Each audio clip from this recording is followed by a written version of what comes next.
নমস্কার। শুরু করছি পঞ্চতন্ত্রের গল্প। লিখেছেন বিষ্ণু শর্মা। গল্পের রেকর্ডিংয়ের তারিখ 31শে মার্চ 2025, সোমবার।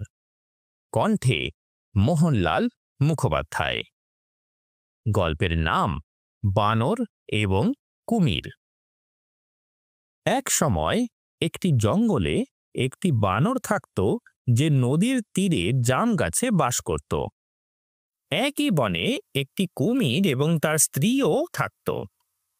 একদিন কুমির নদীর তীরে এসে গাছের নিচে বিশ্রাম নিল। দয়াবান বানর তাকে কিছু ফল খেতে দিল। কুমিরটি পরের দিন আরও ফলের জন্য ফিরে এলো, কারণ ফলগুলি তার খুব পছন্দ হয়েছিল।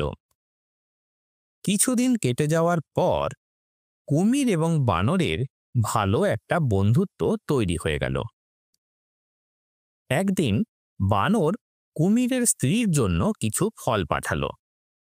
সে ফলগুলি খেলো এবং সেগুলি তার খুব ভালো লাগলো, কিন্তু তার হিংসাও হলো খুব, কারণ সে বানরের সাথে তার স্বামীর সময় কাটানোটা পছন্দ করতে পারছিল না।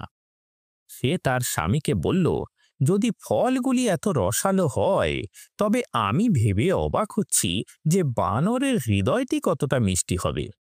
আমাকে বানরের হৃদয়টা এনে দাও। কুমিরটি তার বন্ধুকে হত্যা করতে রাজি হচ্ছিল না, কিন্তু সে কোনো উপায়ও খুঁজে পাচ্ছিল না। সে বানরকে তার বাড়িতে রাতের খাবারের জন্য একদিন আমন্ত্রণ জানালো এবং বলল যে তার স্ত্রী তার সঙ্গে দেখা করতে চায়। বানর তো খুবই খুশি হলো, তবে সে তো সাঁতার কাটতে পারে না, তাই কুমির তাকে পিঠে করে নিয়ে গেল। কুমির খুব খুশি হলো যে বানরটিকে সে আজ বোকা বানাতে পেরেছে, কিন্তু নিয়ে যাওয়ার সময় সে বানরকে বাড়িতে নিয়ে যাওয়ার আসল কারণটি খুলে বলে ফেলল। চতুর বানর বলল, তোমার তো এটা আমাকে আগেই বলে দেওয়া উচিত ছিল। আরে আমি তো আমার হৃদয়টা গাছের উপরে রেখে দিয়ে চলে এসেছি। আমাদের অবশ্যই ওখানে ফেরত যেতে হবে এবং ওটা নিয়ে আসতে হবে। কুমির তাকে বিশ্বাস করে তাকে আবার গাছের কাছে ফেরত নিয়ে গেল। এইভাবে চালাক বানর তার নিজের জীবন বাঁচাতে পারল। গল্পের থেকে শিক্ষা কি এখানে পাওয়া গেল তা হল, সর্বদা উপস্থিত বুদ্ধি রাখুন। শেষ হল বিষ্ণু শর্মার পঞ্চতন্ত্রের গল্প। এটা একটা অমিত বাংলা সাহিত্য রেকর্ডিং।